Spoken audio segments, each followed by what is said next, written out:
लगभग चकित कर देने वाली सच्ची तस्वीर भी प्रस्तुत करते हैं। यह आसन्न अतीत का भारत है जिसकी स्मृतियां आज के भारतीय मानस से विलोपित कर दी गई हैं, क्योंकि अंग्रेज नहीं चाहते थे कि इस भारत को याद रखा जाए जो उस समय तक बचा हुआ, जिसको उन्होंने नष्ट किया। किस तरह से नष्ट किया वो तो पूरा इतिहास ही है। किस तरह से हमारी पाठशालाएं बंद हुई, किस तरह से पंचायत सिस्टम पूरा तोड़ा गया। इस भारत के भीतर एक और भारत अपनी उस समय अनोखी भास्वरता के साथ सजीव रूप में स्पंदित था, जिसकी बात धर्मपाल नहीं करते क्योंकि वह उनका क्षेत्र नहीं है। यह 18वीं और 19वीं शताब्दियों में हुए संस्कृत पंडितों का भारत है। उन्हीं पंडितों में से एक दामोदर सातवलेकर थे। अथर्ववेद के जिस पृथ्वी सूक्त की मैंने इतने विस्तार से अभी चर्चा की है, 1905 में उसके मराठी अनुवाद के साथ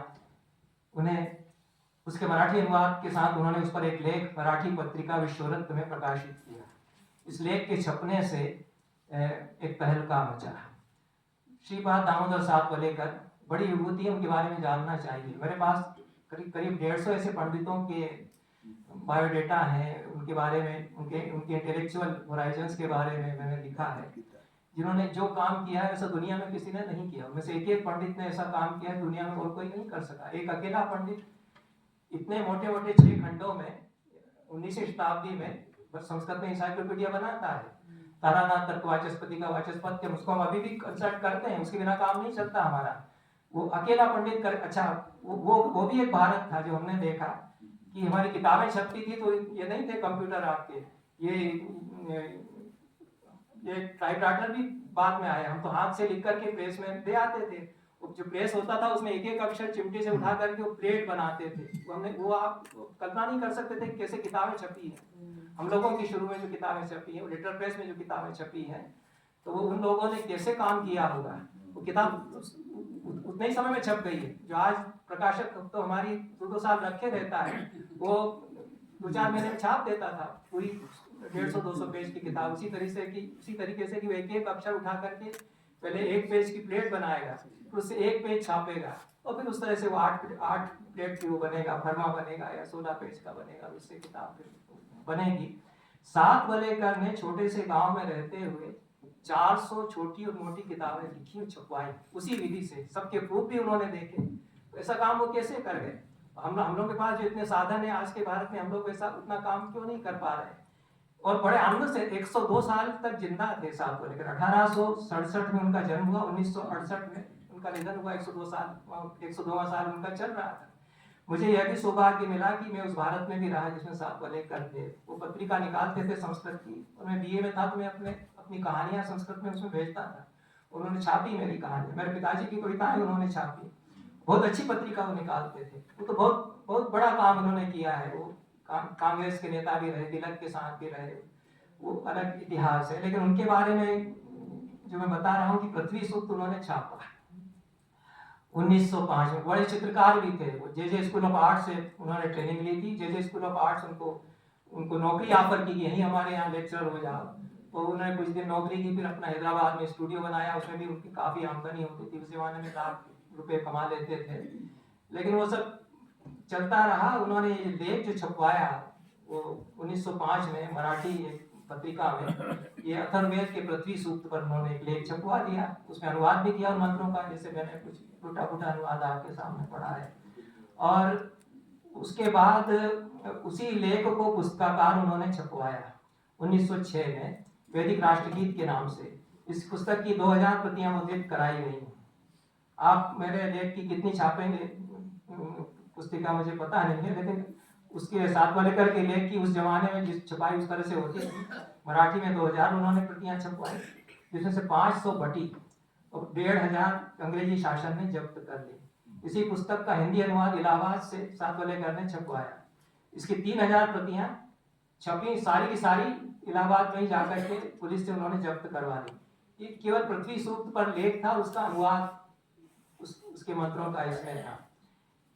इसमें पूरे लेख में उस समय की राजनीति का कोई संदर्भ नहीं था, किसी अंग्रेज का नाम नहीं, सरकार के किसी उसका नाम नहीं, किसी नेता का नाम नहीं। वैदिक प्रार्थनाची तेजस्विता मराठी में उसका शीर्षक था। अंग्रेज सरकार ने सातवलेकर पर इस लेख को लेकर के मुकदमा कायम किया। 1908 में सात वलेकर पर राजद्रोह का मुकदमा दर्ज हुआ। उनके लेख को छापने वाले विश्वव्रत पत्रिका के संपादक, प्रकाशक और मुद्रक, इन तीनों पर भी राजद्रोह का मुकदमा कायम हुआ। 4 लोगों पर मुकदमा चला। इनमें से संपादक बीजापुरकर साहब थे और प्रकाशक कोई जोशी साहब थे और मुद्रक जोशी राव थे। इन तीनों को 3.5 साल का कारावास की सजा दी गई। इन्होंने भोगा, ये जेल में डाले गए। सात वलेकर उस समय लाहौर में चले गए थे। हैदराबाद में निजाम ने भी उनको कहा कि जाओ यहाँ से, तो अपना स्टूडियो बंद करके लाहौर में उन्होंने स्टूडियो अपना बना लिया था। तो वहाँ भी फिर पुलिस उनको खोजते ही पहुंची, उनको लाया गया और जेल में तो उनको रखा गया। एक लंबी कहानी है, वो वेद के सबसे बड़े व्याख्याकारों में भी है। 20वीं शताब्दी में एमए के कोर्स में हम वेद पढ़ाते, इसमें सात वलेकर की जो व्याख्या पद्धति है उसको पढ़ाते हैं। उन्होंने चारों वेदों का भाष्य किया अकेले, और छापा भी उन्होंने अपने प्रेस में, पारडी जो गांव जहां वो रहते थे। महाभारत पूरा उन्होंने छापा और मराठी, गुजराती, हिंदी अनुवाद के साथ भी छापा। बहना तो ये सात वलेकर क्या कर रहे हैं पृथ्वी सूक्त को लेकर के, जिससे मैंने बात शुरू की थी कि वो जो महिमामय देश की धरती का गान है, वो सात वलेकर उसकी चर्चा केवल करते हैं और वो कहते हैं कि ये भारत का पहला राष्ट्रगीत है। सात वलेकर से ही मैंने सीखा भी है कि ये पहला हमारा राष्ट्रगीत है। अब जो भारत की धरती का अद्भुत महाकाव्यात्मक फलक पर गान, महिमा गान अथर्ववेद में है, उसकी तुलना में बहुत छोटे से राष्ट्रीय गीत को जिसको बंकिम चंद्र ने लिखा है, उसमें भी शशि श्यामला धरती का वंदन है। जहां तक मेरी जानकारी है, बंकिम चंद्र पर कोई मुकदमा नहीं चला, उन्हें कोई सजा नहीं हुई। Bankim Chandra east India company के राज में मजिस्ट्रेट थे, उनकी नौकरी बरकरार रही। उन्होंने अपने जिस उपन्यास आनंदमठ में गीत डाला था, उसमें ईस्ट इंडिया कंपनी के खिलाफ सुबुगाते जन विद्रोह को लेखकीय स्वतंत्रता के नाम पर किन्हीं मुगल शासकों के खिलाफ किए गए कथित विद्रोह के रूप में चित्रित किया गया था। यह परिवर्तन अंग्रेज सरकार के लिए अनुकूल था।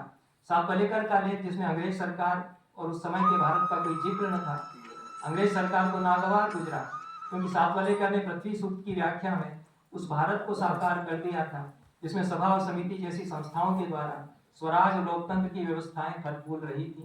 ये व्यवस्थाएं 18वीं-19वीं सदियों के भारत में भी चली आई थी, जिसको अंग्रेजों ने नष्ट किया, जिसकी एक तस्वीर प्रामाणिक दस्तावेजों के आधार पर बाद में धर्मपाल ने सामने रखी। औपनिवेशिक शासन भारत में जो एक तंत्रात्मक सत्ता और एक तंत्रीय सोच बना रहा था, उसे इस बात से खतरा महसूस होता था कि कोई इस देश में कभी रही लोकतंत्रात्मक विकेंद्रीकृत व्यवस्था की बात करे, जिसकी जड़ों को वो अपने समय में उखाड़ फेंकने का उद्यम कर रहा है अंग्रेजी राज। अथर्ववेद के कौशिक सूत्र में इस सूक्त का विनियोग ग्राम पत्तनादि रक्षण बताया गया है। मैं आखिरी हिस्सा ही पढ़ रहा हूँ। सात वलेकर ने इस विनियोग की अर्थव्याप्ति राष्ट्र रक्षण में बताते हुए यह लिखा कि यह भारत का पहला राष्ट्रगीत है। उन्होंने इसकी व्याख्या मातृभूमि सूक्त के रूप में की, क्योंकि इस सूक्त में धरती को बार बार माता कहा गया है। वो 4 मंत्रों में कम से कम बहुत तन्मय होकर के ऋषि कहते हैं कि ये धरती मेरी माँ है। माता भूमि पुत्रोहम पृथिव्या, उसका तो अनुवाद मैंने छोड़ भी दिया है। ये धरती मेरी माँ है, मैं इसका बेटा हूँ। 7वें मंत्र में मातरम भूमि धर्मणा धृताम, यह भूमि जो, ये धरती जो मेरी माँ है, धर्म से धारण की जाती रही है। 10वें मंत्र में सालो माता भूमि पुत्राय में पयः, यह मेरी माता भूमि है, बेटे को उसी तरह से दूध पिलाती रहे जैसे कि कोई माँ पिलाती रहती है। ये सब जो बार बार माता धरती को कहते हैं। सात वलेकर कहते हैं कि मातृभूमि सूक्त है, यह राष्ट्र गीत भी है, और वे एक आध्यात्मिक रूप जो भारत की धरती का है उसको भी रेखांकित करते हैं कि सत्य, ऋत, दीक्षा, तप, यज्ञ, ये सारे जो साधना के अंग हैं ऋषियों के, ये सब धरती को धारे रहते हैं। हम भी इस धरती को धारे हुए हैं, यह धरती हमको धारे हुए है। इस रूप में धरती का जो वर्णन किया गया है, तो यह एक भारत की छवि है जो वेद के ऋषि अंकित करते हैं। और धर्मपाल का हवाला देते हुए मैंने 18वीं-19वीं शताब्दियों में सारस्वत साधना करने वाले पंडितों ने जिस भारत को रचा उसकी बात की है। इसके पहले के कुछ भारत हैं जिन्हें या तो भुलाया जा रहा है या उनकी विकृत छवि प्रस्तुत की जा रही है। एक अकबर का, एक अब्दुल रहीम खान खाना का, एक पंडित राज जगन्नाथ का, एक दारा शुकोह का, मीर और गालिब का भी भारत है। गालिब ने काशी पर जो नज्म लिखी है वो बहुत बढ़िया है, बेहतरीन है। उतनी अच्छी कविता काशी पर आपको नहीं मिलेगी।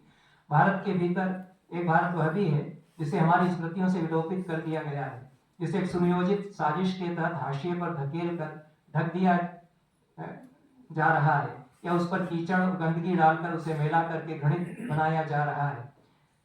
यह 17वीं 18वीं 19वीं शताब्दियों का ही भारत नहीं, यह 14वीं 15वीं 16वीं शताब्दियों का भारत है। यह उसके पहले 12वीं से 13वीं शताब्दी का भारत भी है। भारतवर्ष के भीतर एक भारतवर्ष वह भी है जो विरोध और असहमति दर्ज कराने वालों का भारतवर्ष है।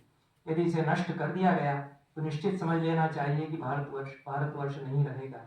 इस भारतवर्ष में जहाँ चारवाक दार्शनिक भी आदरणीय रहे, चारवाकों को उनकी असाधारण बुद्धिमत्ता और लौकिक जीवन पर केंद्रित उनकी दृष्टि के कारण आदर दिया गया। एक भारतवर्ष वह भी है जो बुद्ध के अनुयायियों का है, जो 12वीं शताब्दी के महाकवि शिवस्वामी ने अपने महाकाव्य में बुद्ध का चरित्र लिखा। यद्यपि शिवस्वामी परम शैव